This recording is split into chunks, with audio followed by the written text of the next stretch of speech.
My name is Jenna. My pronouns are she and her, and I work for CICASA, Colorado Coalition Against Sexual Assault. Welcome to the webinar today. In this webinar, we are going to discuss racism, sexual violence, and the pandemic of COVID-19. To break it down a little bit further to give you an idea, we're going to start by talking about what is systemic racism so that we can be on the same page before we dive into our conversation about how racism is related to COVID-19, how we're seeing systemic racism play out through this pandemic. We're then going to talk about how racism and sexual violence are related. And then we're going to combine all of those topics and talk about victims and survivors of sexual violence and the pandemic, specifically focusing on survivors of sexual violence who are survivors of color. And we're going to end by talking about how we can take action. What are some things that we could do to address systemic racism with its intersection with the pandemic and sexual violence? We all have a role to play. You might be looking at these topics and saying, but we only have an hour and a half, and that is accurate. So I do want to just say that we will not be able to cover all of these topics in the depth that they all deserve. Every single one of them could be their own training that would go much longer than an hour and a half. But we did want to, we still wanted to be able to look at the intersections of all of these topics within the time that we have provided. A little bit about the format of this webinar. We have an amazing panel of folks who are working in the community here in Colorado. So a lot of this will be more conversational and discussion based versus you looking at a PowerPoint and learning facts. We're all going to be learning together. Which brings me to how we learn and discuss racism. Discussing oppression, specifically racism, it can be a very challenging conversation. I think it's quite normal to experience discomfort. And so one of the things I want to discuss is that when discomfort comes up, what we want to encourage you to work toward is building resiliency to be able to sit with this discomfort that you experience in this conversation while still being able to stay with the conversation. It's important to recognize that there's a difference between experiencing discomfort and experiencing getting triggered from past traumas. So it's really important through this webinar and through all conversations of racism or oppressions that you do take care of yourself as well.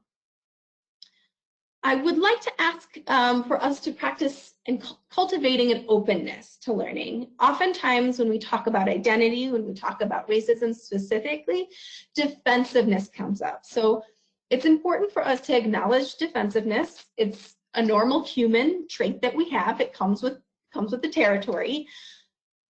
Once we acknowledge that, I'm going to ask that we practice cultivating an openness to being on this learning journey. And it is a journey.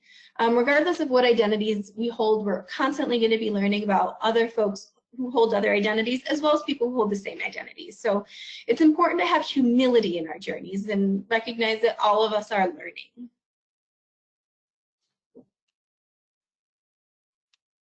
All right, I would now love to open it up to our panelists so that they could introduce themselves. Hi, everyone. I'm Jo, and I am the Denver Regional Organizer with the Colorado Immigrant Rights Coalition. I go by she, her, hers, and I wanted to join this webinar today to kind of touch base on how our immigrant, refugee, and asylum seeker communities are being affected by COVID, amongst everything else, all the other oppressive nature, and to connect with everyone here and see what next steps and actions are.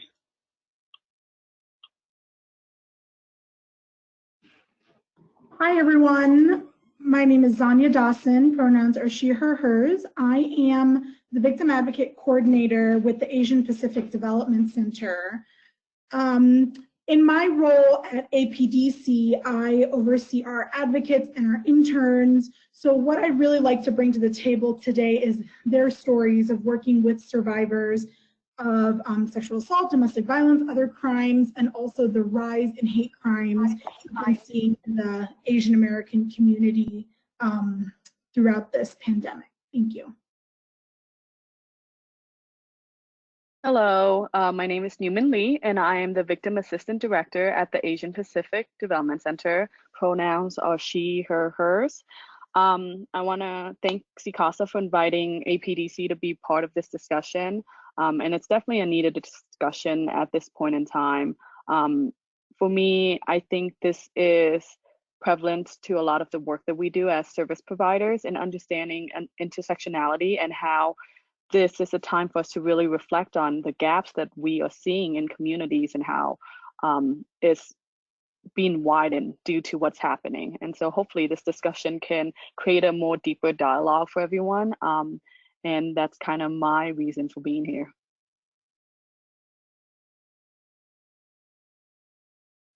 Hi everyone, my name is Amairani Alamillo. I use she, her pronouns. I currently work as an admin assistant at the Butler Center of Colorado College.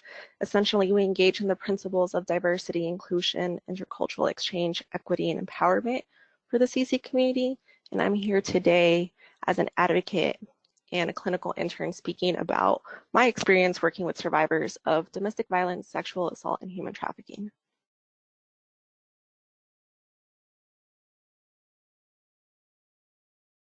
Good afternoon, everybody. I'm Gina Lopez. I'm with CICASA. I'm the Rural and Indigenous Community Specialist. I'm also a Ute Mountain Ute, working remotely here in the Four Corners.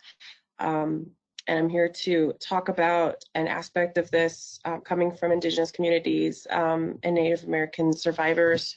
I'll be using those terms interchangeably, but I am referring to folks who identify with Native American or Indigenous cultures and belonging to those communities. Thank you for having me. Thank you all. We're so appreciative of the time that you've taken to be part of this. There's been a lot of prep work, and we are so excited to have you. So we want to start by just talking about what is systemic oppression. And the word systemic is very important here. I'm going to ask that we break down this definition. So one definition that we could look at for systemic oppression is that power plus privilege and prejudice equals oppression. And racism is, of course, a form of oppression. So if we take this term by term, I just want you to think of what power means to you. And I'm going to ask folks on our panel, as well as folks in the chat, when someone holds power, what does that mean? What does that mean that they can do?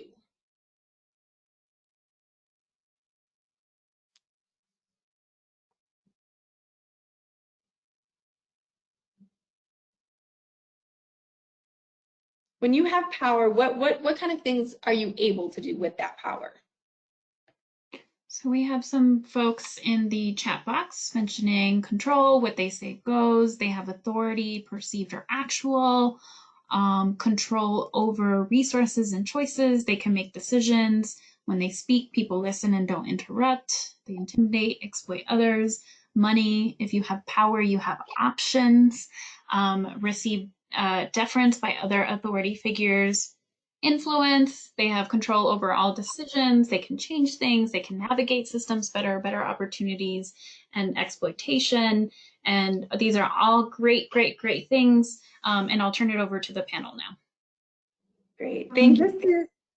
This is Zonya, and for me, power is really someone's ability to decide who has access to resources and influences the behaviors of others, right, of stakeholders and people in their community.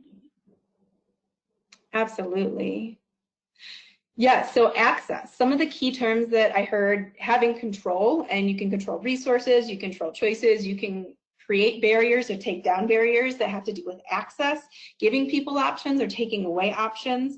It has to do with influence and either being seen as credible or not being seen as credible. Being able to have a voice or not having a voice. So all of these things have to do with power. So now let's take a look at the word privilege. When I say the word privilege, I want us to think about what that means. And when I say privilege in this context, I don't mean like it's a privilege to be able to drive your car, which is something that you might say to a teenager if you're the parent of a teenager, and that's earned. We're talking about unearned privilege here. When you think of privilege involved in this, can you tell me what you think that means? In the chat, as well as folks on the panel. This is Amairani speaking. And so when I think of privilege, I think of a systematic favoring, which, you know, enriches, it validates, it includes certain social identities over others. Essentially, I think of privilege as systems which we cannot opt out of, but instead we're inherent to them in the society we live in. Great, thank you. So these things are entrenched in our systems, absolutely. Yep. Hi, everyone, this is Joe. Oh, I'm sorry. Go ahead. I think everyone, you know, mentioned such great stuff. I would also add that there's almost a sense of normacy to having privilege. Like, you know, the term is usually like default of what you can and can't access, right? So that's what I would include. Absolutely. For sure. And some of the things in the chat box kind of echo that unearned advantages, both individual and systematic, that are often invisible, particularly invisible to the very people who benefit from them. Their passes based on the color of one's skin, unearned power, unearned access to education, jobs, resources, rights and opportunities someone has based on being white, heterosexual, cisgender, wealthy, etc., and characteristics that put you at an advantage over others. Thank you, Maria. Absolutely. There are passes that people get, things that advantages and opportunities that folks don't necessarily, they don't earn them. It's because of something like the color of their skin or the family that they're born into. And oftentimes, I think one thing that's very important is that privilege is invisible oftentimes to those people who have privilege. And so it feels like it's something that they've earned because they don't understand what it's like to be in someone else's shoes. So when you have power, the ability to control things, when you have authority, when you have a voice, and then when you have all these unearned benefits and advantages given to you by society, plus prejudice, and we'll quickly just define prejudice as biases. All of us, every single person in this world has biases because we were raised in cultures that have biases, and different cultures have different biases. When you combine these three elements, taking them alone aren't necessarily things that are insidious, things that are things that are harmful. If you have power, you can use your power to good. If you have privilege, you could use that for good. If you have prejudice, which we all have, those are things that we can make ourselves aware of and work on. However, when you combine those, especially the prejudice part, then we can get oppression. The important part that I want to make a distinction around is that when we talk about a specific identity of oppression, for example, racism isn't just somebody being discriminated against based on their race. Because, for example, white people in this country hold more power, they hold privilege. And thus, they have the ability to repress other people. Whereas if you didn't have the power and if you didn't have the privilege and you just had the prejudice, there wouldn't be this history. There wouldn't be the ability to hold structure, in this infrastructure, these systems, these levels. Would anyone else like to contribute to how systemic racism functions and what racism is?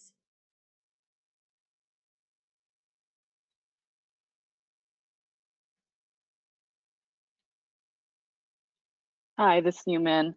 When I think about racism itself, there's this almost this racial trauma that has kind of built upon or compounded many different communities that has experienced through various time throughout American history. And that's something that people forget. There was a certain time where, you know, America has, they said that this was post-racial time, when that was never true.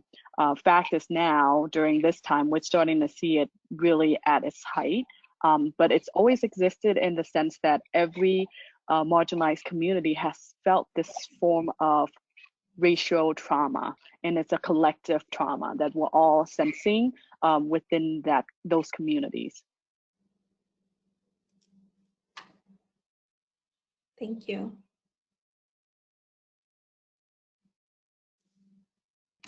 We did hear someone in the chat say that systemic racism is are equal operating structures that were not made for Black, Indigenous people of color, and thus keep them at a disadvantage.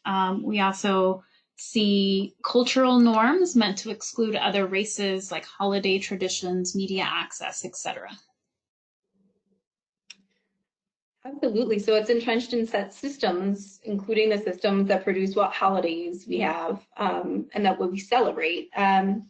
Something that I heard mentioned was that this has to, it is so much in our history that we have to take a look at what this country was built on, and it's passed down from generation to generation. And that's not just done through generational trauma, but that's also done through the genes. So there's been research that there's something called epigenetics, that trauma based on like something that your family goes through. So for example, this was based on the Holocaust. Research was done on Holocaust survivors, and there's actual genetic changes when someone experiences, when a group of people experience trauma on such a high level. Any other last thoughts on racism? On the definition of racism, let me be clear, we're going to be talking about racism for the next hour and 10 minutes.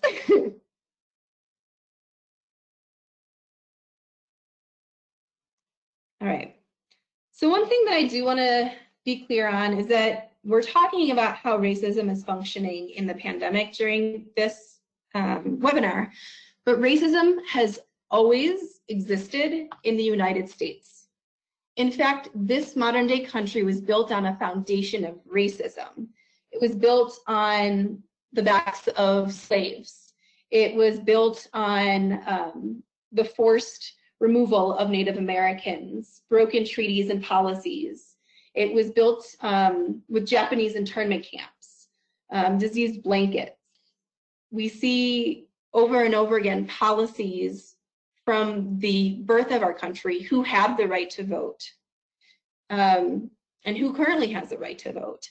So we see these policies throughout our history, and we see that it is a foundation that is built upon, and we see these continue in a multitude of ways. And this is the framework that we're going to use as we take a look at COVID-19, about how through this lens we see this disproportionately affecting people of color. And we're going to use this lens as well to look at that for sexual violence as well.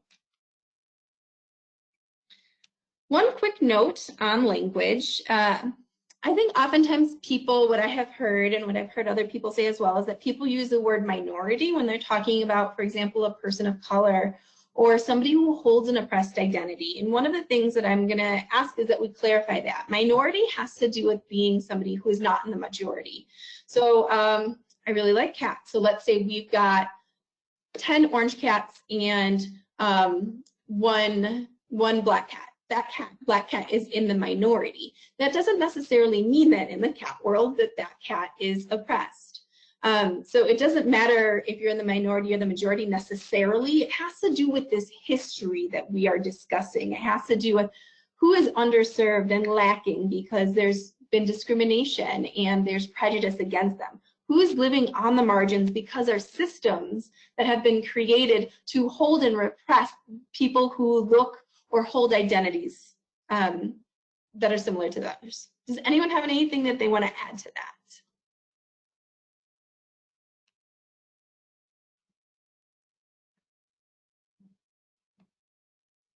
All right. So the virus itself might be colorblind. I know that that is a term that's been going around, that the virus is colorblind, but it has taken root in a society that most assuredly is not. And therein lies the problem. So I want to introduce a conversation around how systemic racism, how we're seeing the impacts of it on the population that you all serve on this panel. So I'm going to ask you the question, what impacts have you seen in your work because of this pandemic? And then I'm going to return us back to this image, because this can help us to look at how really systemic racism is at the root of everything that's coming out now because of this pandemic that's going on. And I'm going to turn it over to the panelists now. Who would like to get us started? Hi, this is Zonya, again with APDC. To the question of how has this pandemic affected our community? A long answer, obviously, that can take a whole entire webinar, but I would say, on one side with our survivors, the barriers that have always been there has now just been made clearer and exponentially bigger barriers. But they've always been there, right? Like language access or access to healthcare, things like that. And then on the other side that we're really seeing with our Asian American communities that we work with is the hate crimes. It's hate incidences, it's notes on people's cars. We have community members who have never held a gun and wanted a gun now going out to buy guns because they feel like that's the only way they can protect their families, because they also have historical trauma and personal trauma of distrust of law enforcement, right? So everything's always been there, like this tree you're showing, this virus has just brought so much of it more to the surface. And this is Newman, adding on to what Zonya was saying, I think we are starting to see that gap in the marginalized communities itself. And us as a community-based organization, we had always try to overcome those barriers, but now in a time of isolation, in the time of, the best way to communicate is through technology, and a lot of our community members don't know how to use technology or don't have access to technology. So then again, really pushing them back to that isolation aspect, which has already made them vulnerable because the community members themselves are, are always in this this space of, I'm new to this country, I'm just trying to survive, trying to get to work, trying to, make for the family. But with the pandemic and even the fact that between essential workers and non-essential worker, how that's even affecting within the family dynamic itself of like, I still have to potentially risk myself so I can go to work and make money because I'm essential, but I don't have the protection for me. And then I'm bringing this home to the family, but I have no other choice. And I feel like historically, that's how it's been for a lot of communities, refugee and immigrant communities, in having to always think about survival at a constant day-to-day base.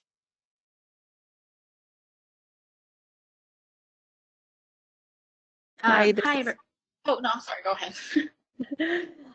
Hi, this is Amairani, and I'll just be speaking on behalf of an employee at a higher ed institution. And so, of course, COVID-19 has impacted students across the country, but in particular, students of color and students, first-generation students. They no longer have these safe places at the institutions. And so a lot of them had to go back home to homes where they're not necessarily safe, especially LGBTQIA plus students, and students that are also having to balance, no longer having face-to-face instruction, but learning how to learn online as well as take part in other responsibilities and balancing everything out. Yeah, that was perfect. And I was going to add this is Joe from CIRC. I was going to add that from the undocumented and even documented side of community, we're seeing a really big increase in people losing housing, no access to health resources, especially with what APDC talked about with language access. Because, when we're talking about a lot of this, like, we all have the privilege of working from home, right? But the essential workers, which typically is a lot of more marginalized POC communities, they're out in the work field, right? And thinking about how DACA is being affected right now, like, we still don't have a decision from the Supreme Court, and we're looking at until June, so it's like an on and off kind of anxiety thing that's happening on top of this big pandemic of, will I be deported, while there's a big health crisis happening.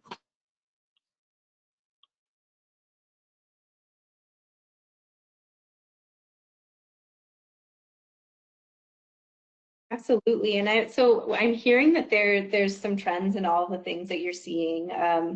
There's an exacerbation of things that have already existed. Safety, experiencing safety while at home, having housing, access to technology, immigration concerns, and the red tape involved in that, all of those, isolation, and all of this kind of, Newman, I heard you saying like the constant focus on just having to survive is something that has also been highlighted by some of the things that you all have said.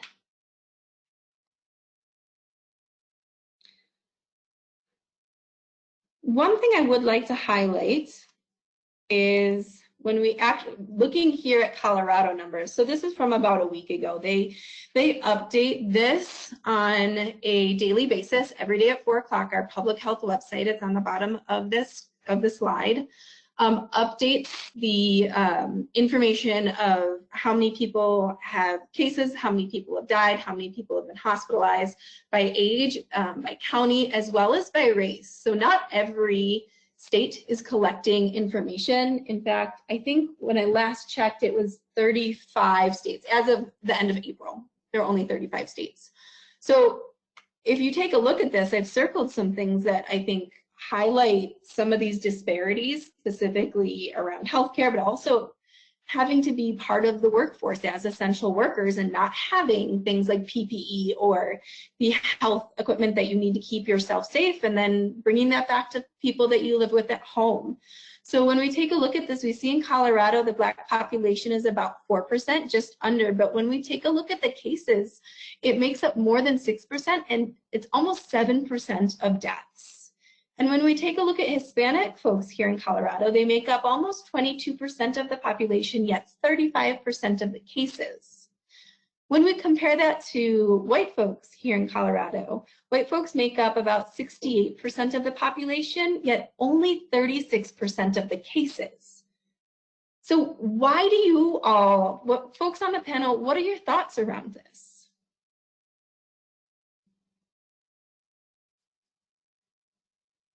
I mean, just based on what you brought up and looking at this chart, you can definitely see where the privilege lies, unfortunately. And it's also unfortunate that I feel like this isn't new. This isn't new information. I mean, we can talk about the criminal justice system itself and mass incarceration. Who are the people most likely going to be put in jail? That's also highlighted in the disproportionate, amount of POC there versus, again, white perpetrators, and understanding that a lot of these systems all speak to each other and all interact with each other, but was created by the same people who have certain prejudice or certain power that they want to play in society as a whole. And we've seen this in the changes of rhetoric with the government and laws that are in place. And I mean, that's why right now there's such a big movement for like criminal justice reform, what that would look like and how it could potentially affect everything. But all these systems are all intertwined. I think that's the most difficult thing, is we're talking and having a discussion about systemic oppression, that, again, the key was systemic. So systems are interacting. How do you start to unravel systems that have been built and so intertwined historically, and who are the key players in it? And I think that's where sometimes as service providers, especially coming from the community side, like all I can focus on and hope that I can help is within my community and to alleviate some of those barriers.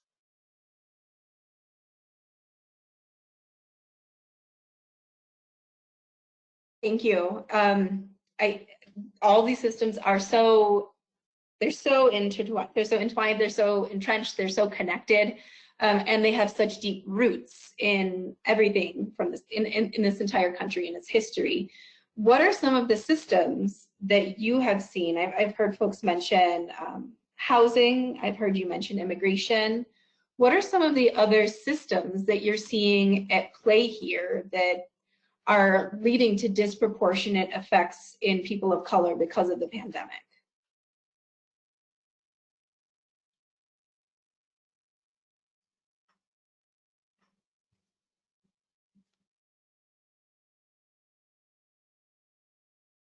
For example, the healthcare system. Why do you think the healthcare system is disproportionately affecting this or affected by this?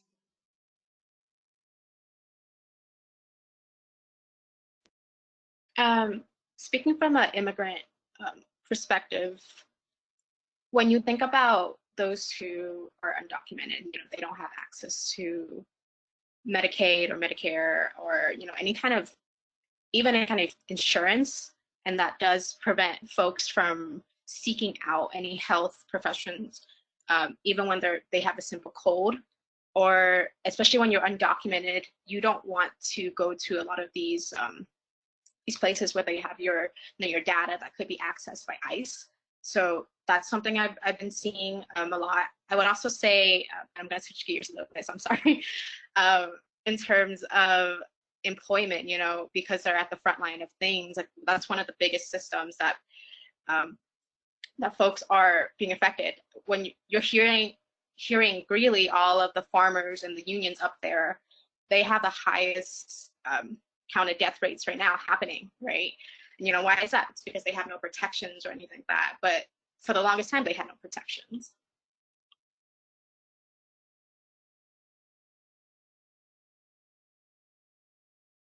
Hi, it's Minh again.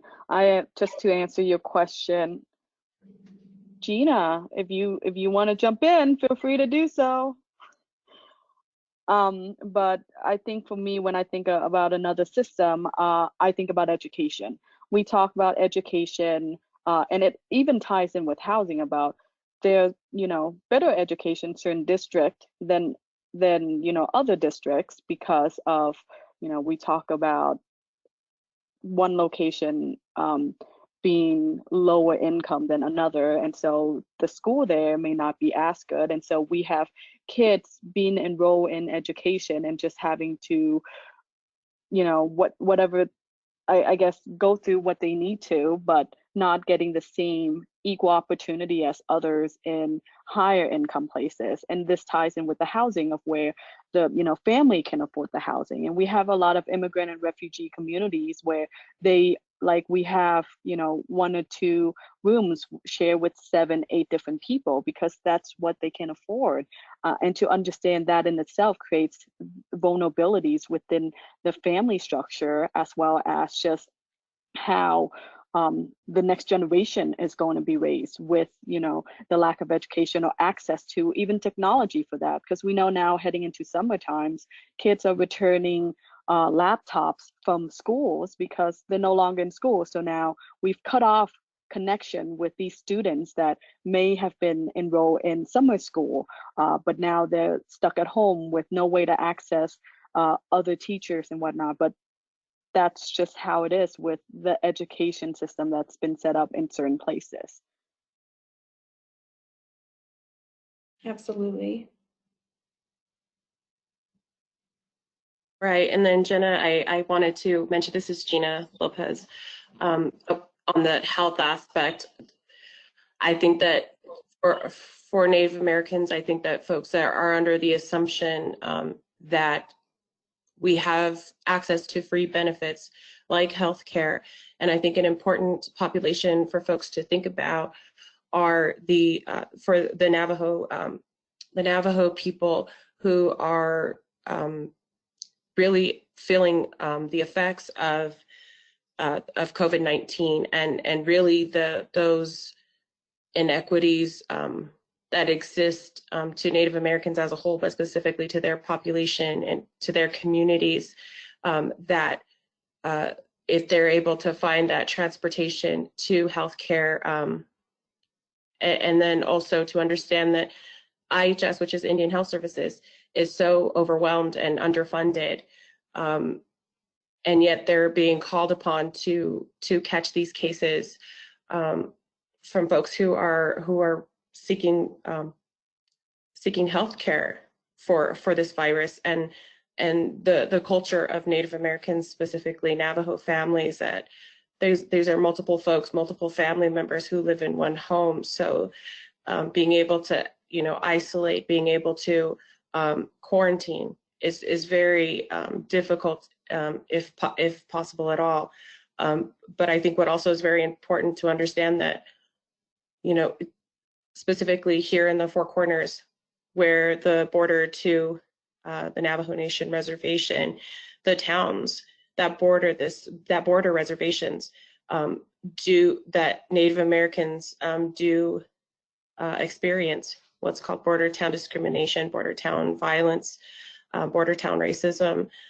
Specifically, I did want to share with you all an important experience of survivors of the Navajo Nation who were seeking shelter, seeking services here in our state, but were basically turned away because of the fear, because their community is being overwhelmed by COVID-19, and that there's this fear that they are going to spread the virus and spread it to their staff and to the other residents. And I think that we need to keep in mind, especially with May being the Missing and Murdered Indigenous folks Awareness Month, that it's these types of racism, these types of discrimination, these types of awareness and lack of resources and understanding, and these stories that don't get to be brought to the forefront, where these gaps increase that were already existing, like we've discussed. I did want to share with folks, you're looking at a slide to a resource to the Navajo Nation Human Rights Commission that had been established because of this real issue happening in those border towns. And there's something to be said about proximity to Indigenous communities, that this discrimination is very real, though, and also blended in with history, right? These are communities that have been built upon these historical conflicts, and have not gone away, and have only, again, made clear those issues that were there before, and now have only been compounded, and now are affecting the safety of folks who are trying to, who are in crisis and trying to seek shelter. Thank you, Gina. Some of what we're seeing is very blatant discrimination, hate crimes, in fact. We know that when people with brown and Black bodies try and access healthcare, there's oftentimes discrimination. There's oftentimes, going back to what someone said, having a voice and credibility isn't there for people who are people of color as much in the medical setting. I also think it's important to acknowledge that because of all of these intersecting issues through history, people of color have higher rates of asthma, heart disease, hypertension, diabetes, the comorbid conditions, the health conditions that we know make you a vulnerable population to this pandemic. And one quick thing before we move on, I do want to mention that the pandemic is disproportionately affecting people who don't have the ability to isolate, to socially isolate or control their movement, which is especially true for people who are incarcerated and in detention. And we know that people of color are disproportionately incarcerated. And we know that some of the highest, outbreaks that we've seen have been in prisons and jails. So how does this connect to sexual violence? Sorry, I'm moving on too far. So we are CCASA, Colorado Coalition Against Sexual Assault. So why is it that we're talking about racism with the pandemic? Sexual violence is a pandemic in and of itself. So let's talk about how we see racism related to sexual violence. What do folks think? Like, why is racism and sexual violence related? This is Minh. I think when I first see this question, the first word that comes to my mind is exploitation. With racism as well as sexual violence, there is that exploitation, and then we obviously already discussed the power and control dynamic, and that in itself intertwines with how we treat others, individuals and communities, and it becomes a perpetual cycle.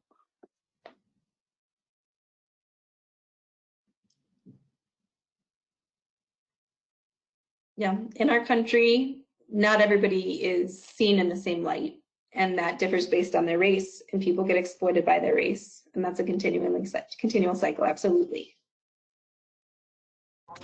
Just to add to Minh, I would say survivors and victims of sexual violence are already questioned and not believed.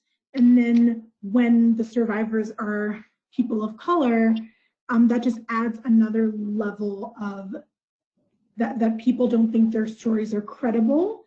And just because I'm a super stickler for language access, I also know that sometimes survivors can't tell their stories, right? Or even with an interpreter, it's not interpreted correctly.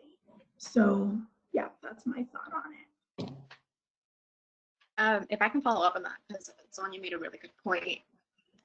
I'm talking again for the relating to the immigrant community. When someone is undocumented, and we've had cases of this, we've had cases where they would go and report their stories to law enforcement, and that in turn would start them being detained.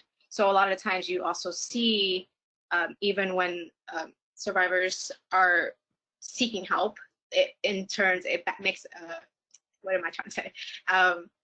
It causes a backlash on like how they're seeking help and like the kind of resources that they would have been trying to get access to.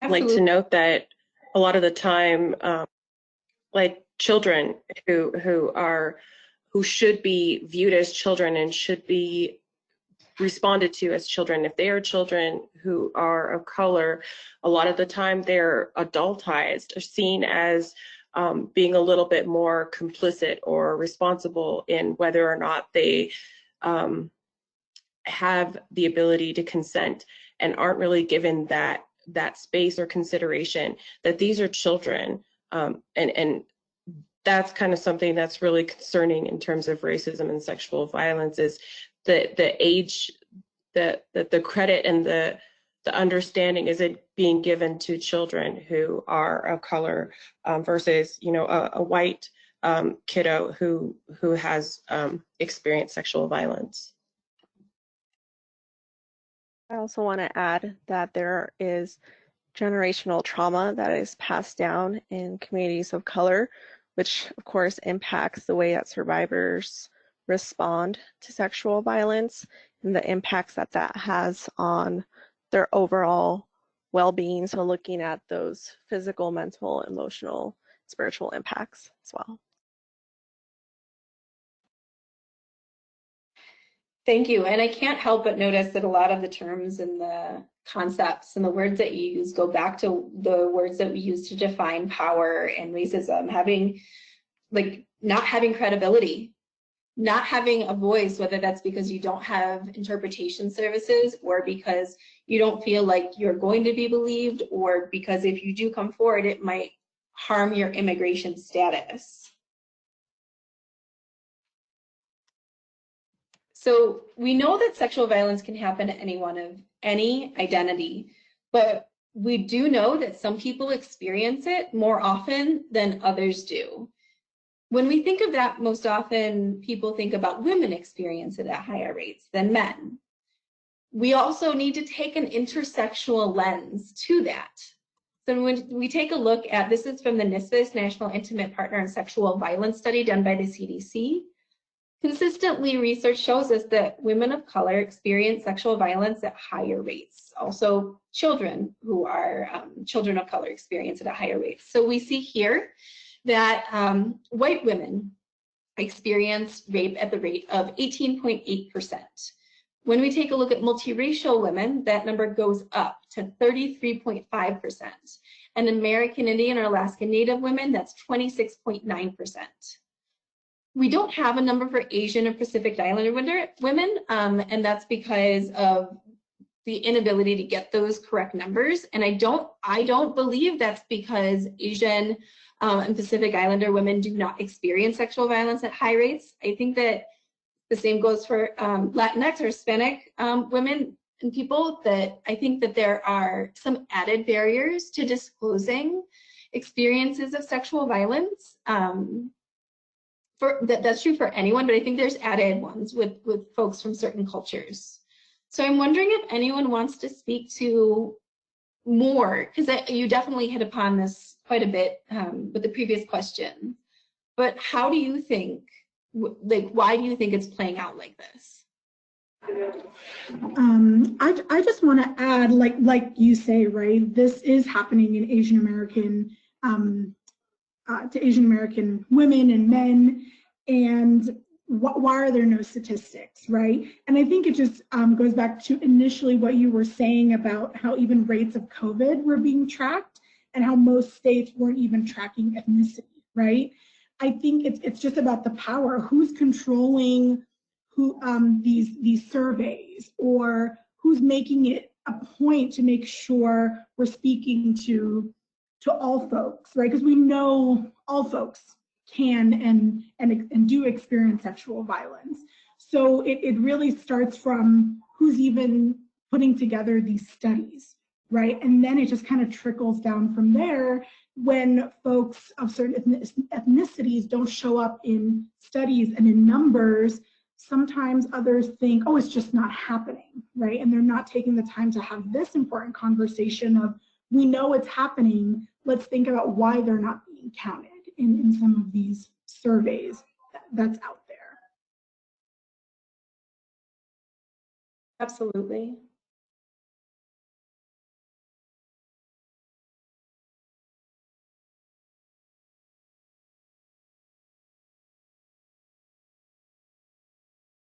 I think for me to dive a little deeper with statistics specifically for the AAPI community is, and I think when it comes to statistics and studies, that's why we've always, I feel like our community has always been the invisible numbers, that, you know, you may not see a lot of the activity in politics, as well as, you know, victimization. And part of that also comes into historically how the Asian American movement has been within the United States. This month is also API Heritage Month, and so I had a chance to really dive into a lot of that history that started in the early 1800s, and you can just see almost this elimination or acknowledgement of the API community in general, and then the transition to being more visible. And I think when it comes to numbers and race, it's talking about who is making the loudest noise. And historically, unfortunately, a lot of the API community has always been, you know, we got the title of the model minority. But as you can tell with COVID hitting, it switched from being the model minority to being back to the yellow peril, that we are now the virus. So it is a quick shift in mentality and how a time like COVID, we start to other each other, and the mainstream society begins to take blame and scapegoat other marginalized population, instead of actually coming up with a solution and trying for all of us to work together. And I think that's what I'm seeing with this, with how all of this is affecting and intersecting together.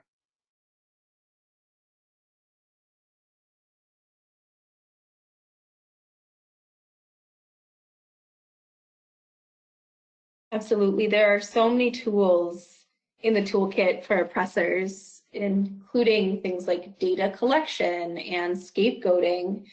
And in my mind, sexual violence is one of those tools to use against marginalized people, people of color, to maintain that oppression. And now we're seeing this pandemic used as a tool as well. So I would love to hear, what impacts have you seen on the populations that you serve, the people who are survivors in your community? What type of barriers are they experiencing? Has reporting or access to services increased or decreased? How have you seen this impact survivors from your communities?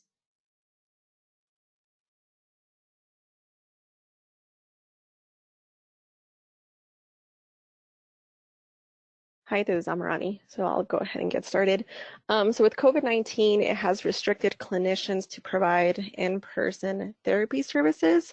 So as a clinical intern, I've had to go on this journey with my clients on learning how to provide telehealth services, which of course brings barriers of access to clients, particularly clients that have limited sources.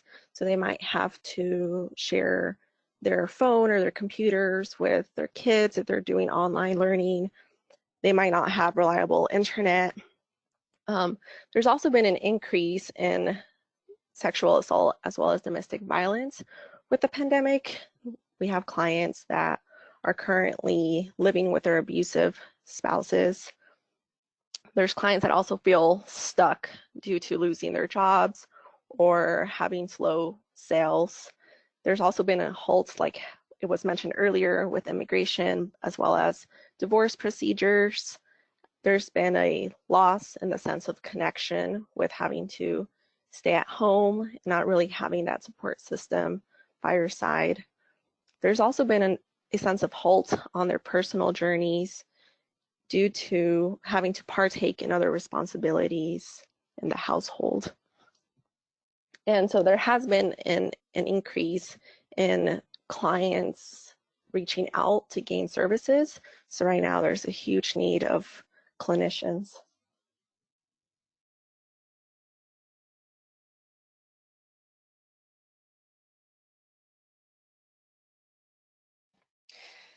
Thank you. And one of the last things that I heard you say is something that I've heard oftentimes when working with folks who have experienced generational trauma, that there's a halt on their personal journey because they have experienced the trauma of sexual violence, but because they live in a body that experiences so much other trauma based on that identity, there's these constant halts on their ability to really focus on processing the sexual trauma because there's all these compounding traumas.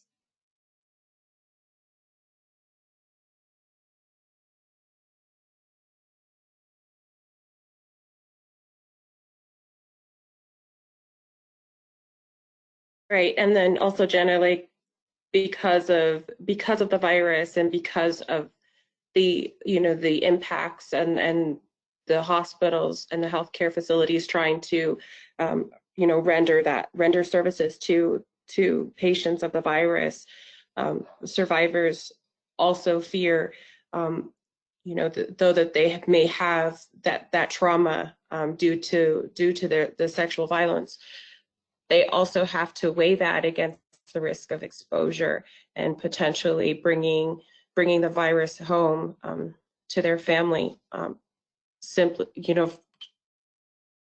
by trying to reach some services for their assault. And I think that's a huge aspect of it. But the rate, I mean, the incidents of violence are happening, but the reporting has dropped even out in this region.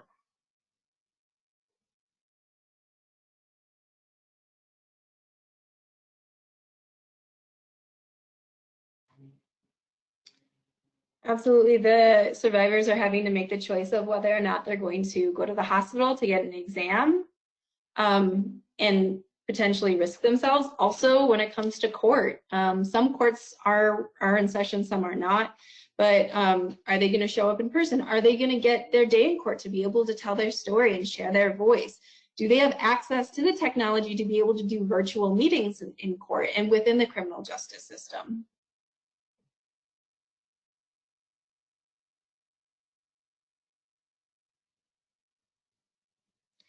Have any of you found that the survivors that you are in contact with are getting triggered? Maybe folks who have been sexually assaulted in the past, it hasn't happened since the pandemic started, but something about the pandemic has triggered them and caused them to re-experience trauma?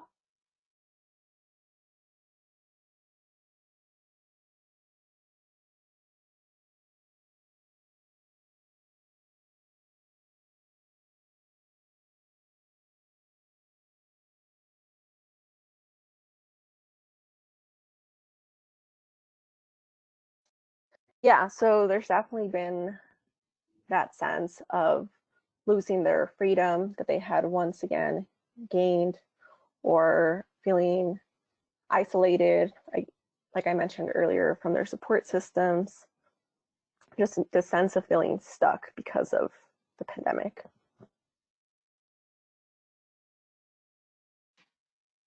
Absolutely. Someone mentioned isolation previously. A lot of these terms keep coming up over and over again because they all are so interconnected.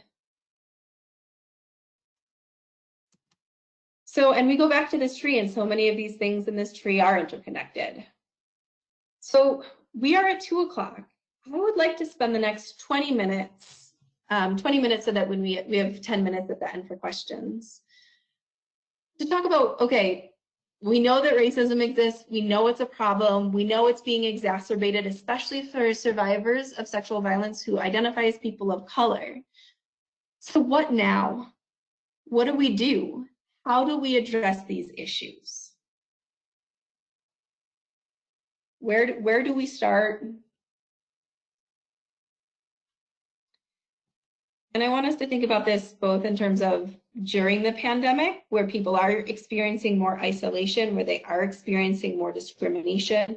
But I also want us to think about this within the services that we provide, or whatever role that we play within our organizations in terms of culture, policy, practices, biases, and then what's going to happen after this pandemic. And when I say after, we don't really know what that means, because there's not so much a return to normalcy. Normalcy was oppression, or is oppression, and will continue to be oppression. But the end to a pandemic is not going to be concrete. It's going to be something that kind of lingers. So I would love to hear from our panel on your thoughts on any of this. Hi, this is Zonya. And I feel like if any good at all has come from this pandemic is on an organizational level, we now realize that we can provide services that we don't have to have folks come into our office, right? We don't have to do the hour and a half intakes, right?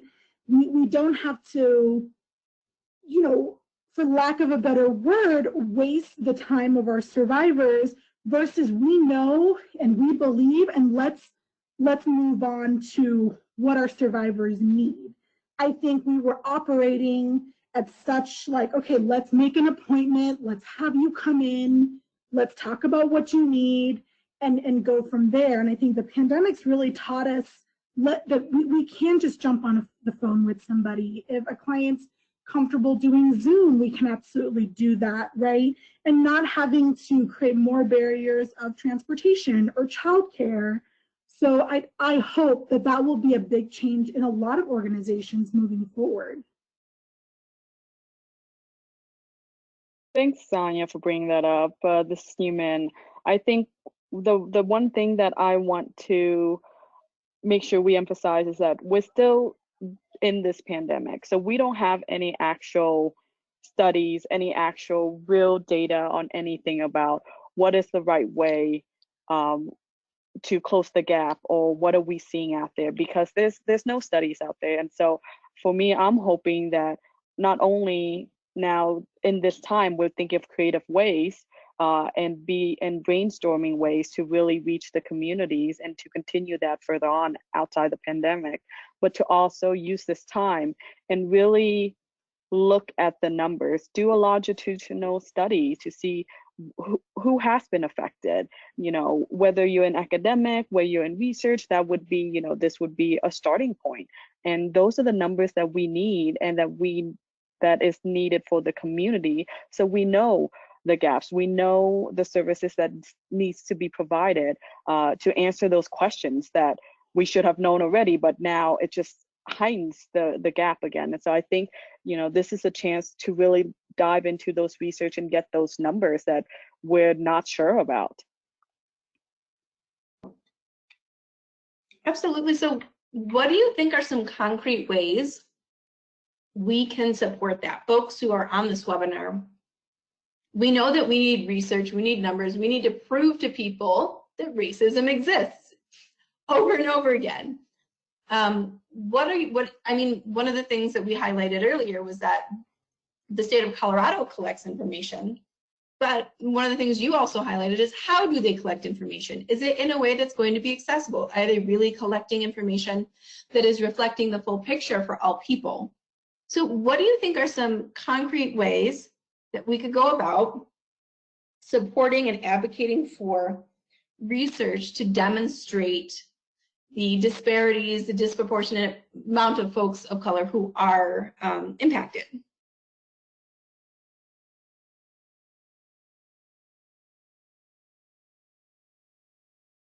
And Maria, I would love if there's any stuff from the chat box where we can all as a group come together around this, if you would share any of those. The first thing that comes to my head is, you know, community members and allies being able to be that on the footmen of providing food, mask to people's, you know, outside people's homes. We've been hearing cases about ICE being around food banks and keeping track of that. So I think that, for one, is the easiest, not the easiest, but, you know, one of the quickest ways that we people can get involved.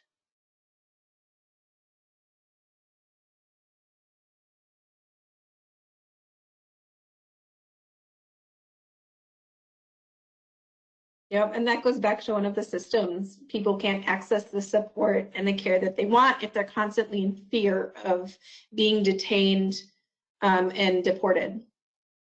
So what are some ways that we can advocate as a community?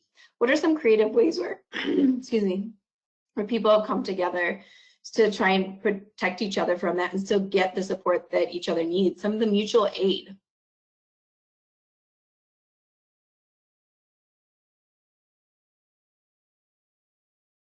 Yeah, Jenna, that was something I wanted to bring up, was taking a cue from the mutual aid efforts that have kind of arisen during this time and are doing so with that lens that we're looking for in organizations and agencies, that we would like to see that kind of approach, that kind of response, that kind of humility and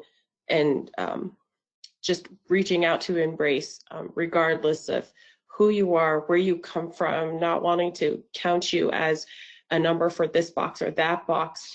They've been responding to requests very just upfront and to the point. What do you need? Where are you? How can we help you? Let us know if that's enough. And I think that organizations and agencies should pay attention to this, because that is the response that people of color really need, is that understanding. Without all of those, without all the red tape and all of the grant requirements and you know, things that would count you out of that funding, that's been the truly inspiring thing to see happening right now, is that community action with mutual aid effort. Folks who just decided that people need help and we need to help each other, and even more importantly, we can. And they're doing.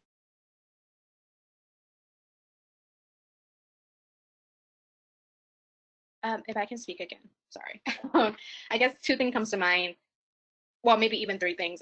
One, I think always when it comes to this, the work that we do, money is super important. You know, if you're able to donate to any of these medical aids or just any of these groups, I'm pretty sure that that's the biggest help. I know this is going to be a shameless plug, but some of this work that Cirque is doing is reaching out to sheriffs in different parts of Colorado that has relationships with ICE, and working with them on requesting some core documentations that to kind of see like what kind of contracts they have. So if folks want to call their own sheriffs to request that, it can be anyone. And once they receive the requests, they would have to automatically give those to the public for free. And so that way we can really stop that relationship between law enforcement and ICE agents, right? And push out and be able to limit the amount of numbers and the collection of community members within these incarceration. And then the third thing that I can think of is, oh gosh, I totally lost it. Okay, never mind. Come back to me. Great, thank you. We'll come back to you. And for folks who are listening, if you have more questions, for example, about how that's happening and how you could get involved and get information, we will be sharing the contact information of the folks, the panelists on here, and you can always reach out to us when we send the follow-up email about that. Great. And Jenna, there were a few comments, a couple of comments in the chat box. Someone mentioned strengthening resilience of folks, restoring lives and disrupting the cycle, and starting to build on what we know now to make a strong foundation. Somebody else mentioned that Hollaback and Asian Americans Advancing Justice has continued to add dates for their bystander intervention to stop anti-Asian harassment training. And I will put that link into the chat box for folks of what they shared. Thanks, Maria. Hi, this is Amairani. So, we're speaking about anti-racist action, and so I just wanted to go ahead and read a quote from the book How to Be an Anti-Racist by Dr. Ibram X. Kendi. And so it reads, Americans have long been trained to see the deficiencies of people rather than policy. It's a pretty easy mistake to make. People are in our faces, policies are distant. We're particularly poor at seeing the policies lurking behind the struggles of people. And so I just want to echo everything that has been said today. But I think this pandemic is really a call to action for us to make decisions by aligning our hearts and our mind. I think this webinar has been a great resource for folks, and I think that us all coming together, collaborating is really helpful. So I just want to encourage people to make some of those concrete decisions. So participating in more webinars, depending on the populations that we serve, how can we provide virtual programming? How can we be inclusive of other programming? How can we open up our office hours while still maintaining restrictions? What can we really do to help everyone during this pandemic? Thank you for mentioning that, Amairani. If we want to eradicate and get rid of sexual violence, we have to get rid of racism. The numbers show us that people of color experience sexual violence. We know that people with marginalized identities experience sexual violence. We know it is a tool in the toolkit of oppressors. And so thus, if you work in trying to eliminate sexual violence, then it is also our job to eliminate racism. And I know that a lot of times the work that we do in terms of service provision is so divorced from looking at education policy, housing policy, health policy, mass incarceration, poverty. However, as Amairani, as she mentioned, these policies are things that we also really need to pay attention to rather than the individual acts of discrimination. How is it that we can address some of these housing issues? How is it that we can address some of these health disparities on a bigger level? What is it that people who we work with actually need to change the structure of our society? That's a question. What do you think that we should be doing within our organizations on a more structural level, moving out of just direct service, but thinking on a larger perspective?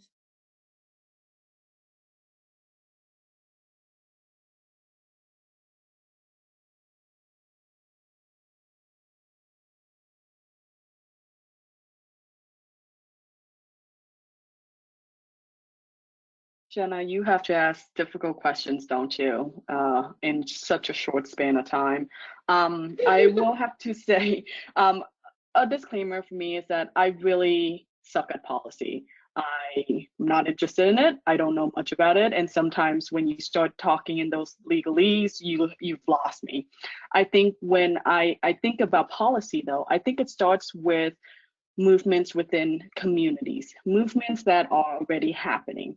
And what I've seen historically that has worked, that we've seen with marginalized communities movement within the POC, is that we need to come together. Like, honestly, we need to come together because everyone is so siloed in certain movement. Like, I'm very passionate about this certain topic and this other person's passionate about something else.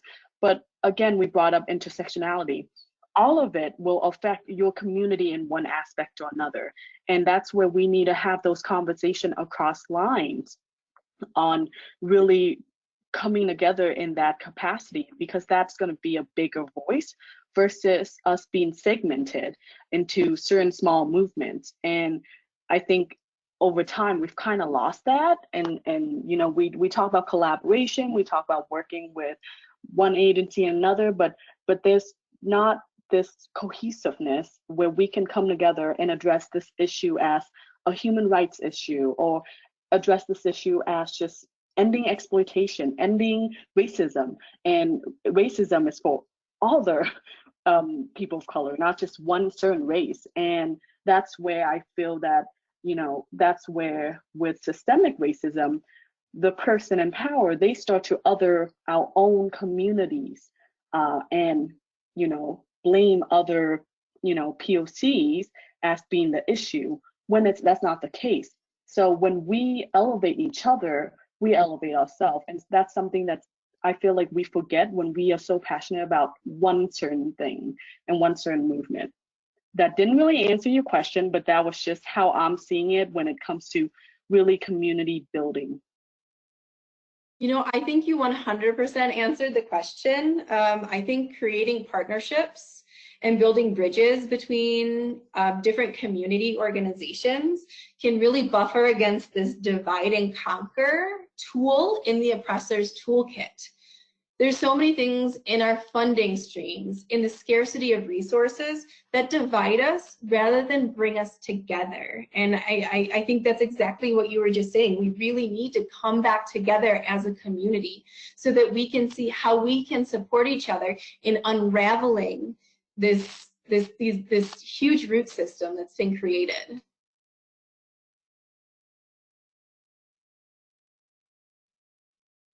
What are ways that folks have collaborated across organizations and across fields to be able to participate in things that would be an element that would be an unraveling of racism?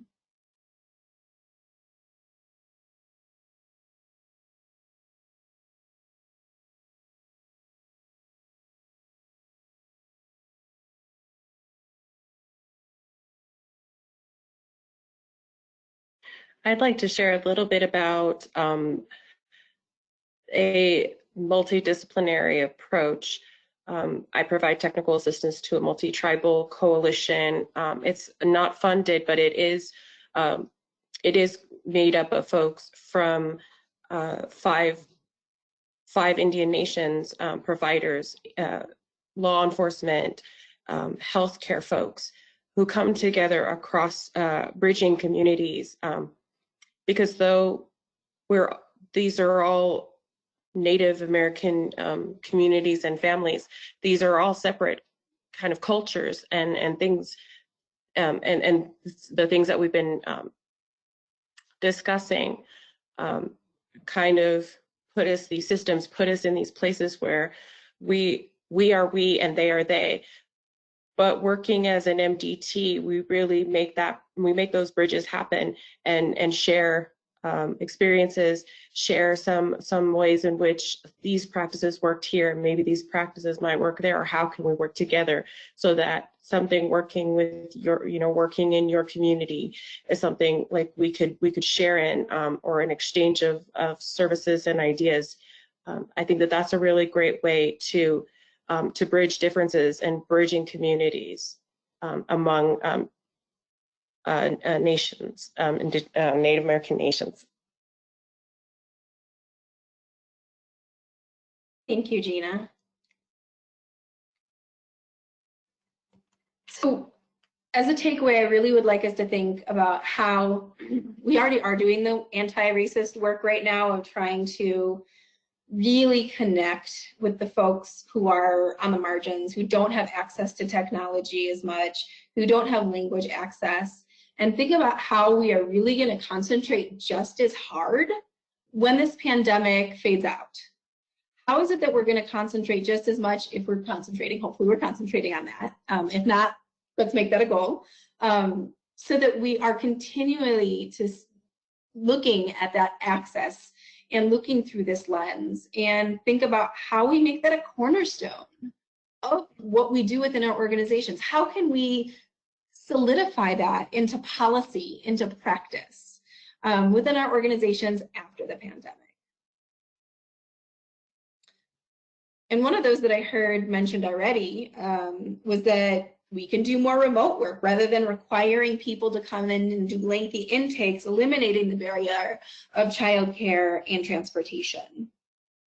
Looking at creative ways to outreach to communities. Any other thoughts on any of those points?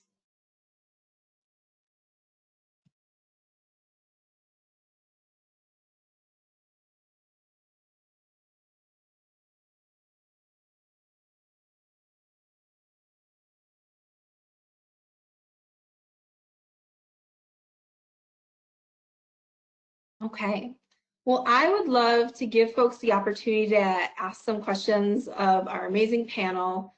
We do have some community-specific resources, and I don't know about you all, but I feel like I'm in resource overwhelm. I think one of the things that folks are doing, because we feel like a little bit helpless, is that we're coming up with lots of resources. So that is one really awesome thing, is that there are so many community-specific resources that we have listed here that we will email out to you, and I'm sure there's more. If you know of more that you think are helpful, please feel free to put them into the chat. We can incorporate things from the chat in our follow-up email.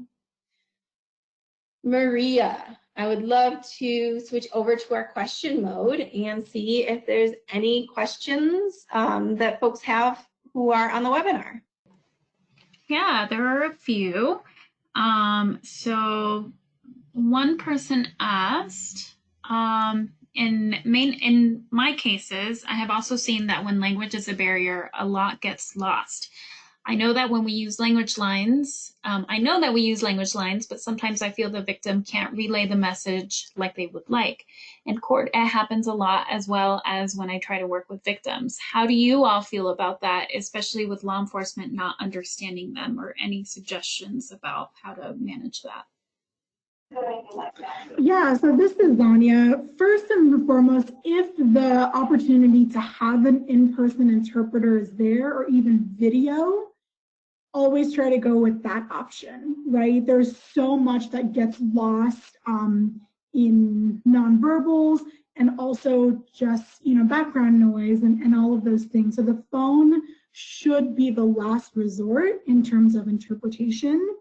And on the other end of it is encouraging interpreters to attend more trainings, to continue to have continuing education on new terms or the understanding of those terms. I do know that some states require court interpreters and medical interpreters to have a specific license. However, nothing to do with victim services. And we also too have to understand that a lot of communities feel uncomfortable, right, when speaking about sexual violence or domestic violence or specific body parts, things like that. And sometimes as the, let's say, English-speaking clinician or advocate, to be aware of that, right? I know a lot of times lawyers or police officers, right, they have to get the exact word and say the exact things, and that's completely understandable. But as advocates or even clinicians, we can definitely take that culture piece into play in understanding that the survivor or the client may not feel comfortable talking about it, and there are interpreters that don't feel comfortable talking about it. So just kind of keeping that in the back of our minds.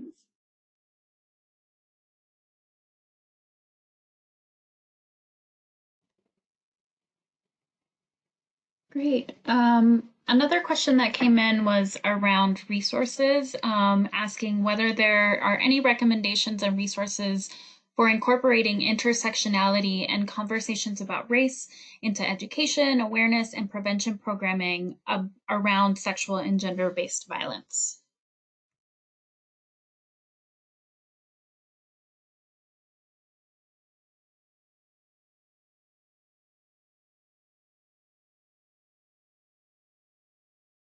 This is Jenna. One online resource that I like is Teaching Tolerance, and you could find that at tolerance.org. It's not specific to sexual violence or sexual violence prevention, but I think that there are some really great resources there.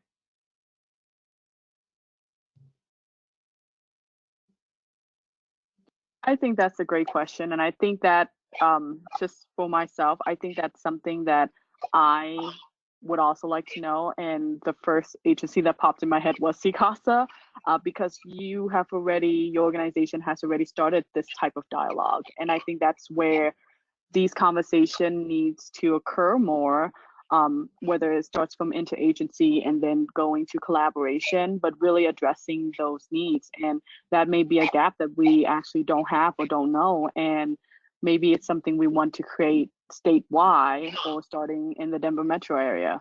But I feel like that's something that's missing for resources on my end.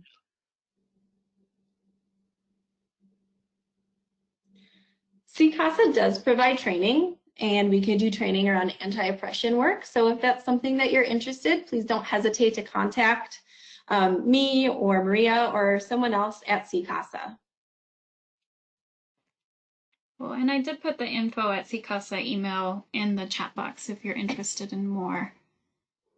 There was another question around how are we addressing the additional stigmatization experienced by survivors of COVID-19, or any suggestions for that?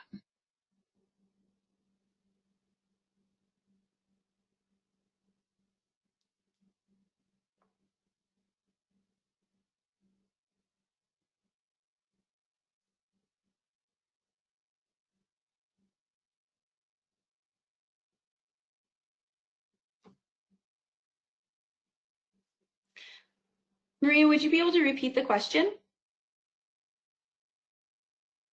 Yep.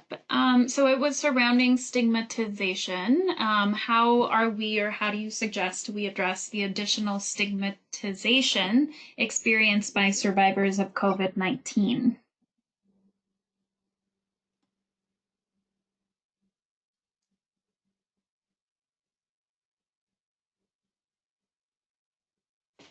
This is Human. Man, these are really hard questions that you guys are asking, but definitely needed. And I think why they're difficult is that this is something that's currently happening.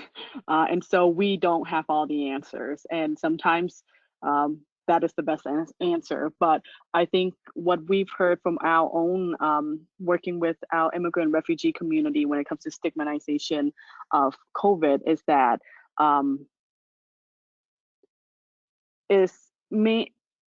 I guess it depends on culture in itself. We've had cases within the communities where there is positive COVID cases, but communities are not doing social distancing. They're still visiting, they're still coming to see people, and they're not doing what is requested when it comes to really keeping yourself safe. And a lot of it is that, and then there are individuals who get tested and then they feel like that is a shame that now that they have this, now they can no longer work. Now they can no longer provide. Going back to that aspect of like, I'm the only one, going to work to bring money, so I can't just be sick. And so I feel like that ties in with what you're hearing in social media, what you're hearing within the communities that you work with, as well as society in general.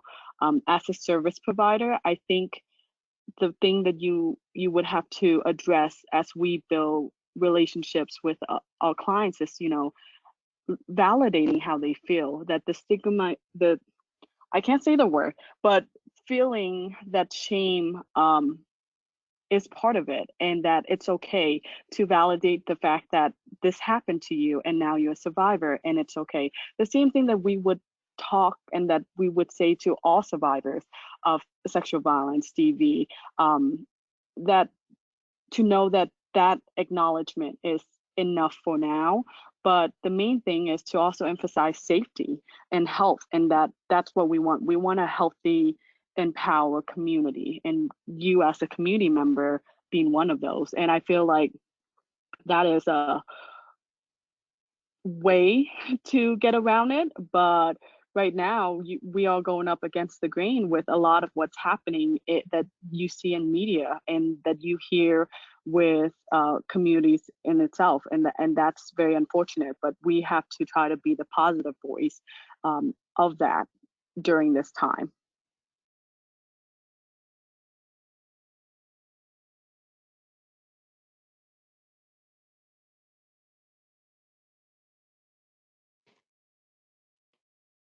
Right, I agree. And then also to reiterate and encourage that they're continuing to practice, those safe guidances that are out there, that those still apply even after they've survived the virus or survived hospitalization and they're back home, or that continuing to practice those measures are still, that they're still an active participant in the survival of their community and their family and their friends and their colleagues. I think is also important in that positive messaging and reinforcement to help sustain that resiliency, because that positive and forward thinking is also very important to recovery.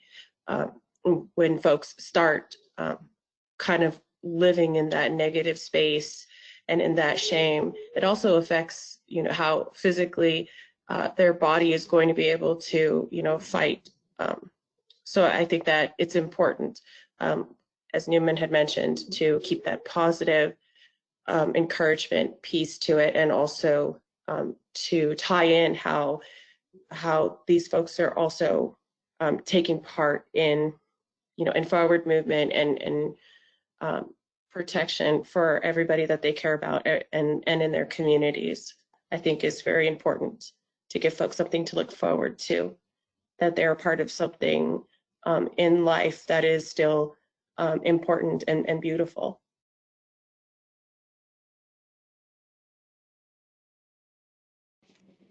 Thank you. Yep, and there have been tons of great comments as well in the questions chat box. A couple of other questions, but I just want to make sure we're mindful of everyone's time, including our panelists.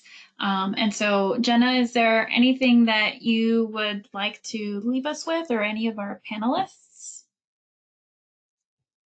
I would like to say thank you so much to our panelists and the folks who have joined us today. We appreciate you. We appreciate your voice. We appreciate the work that you do.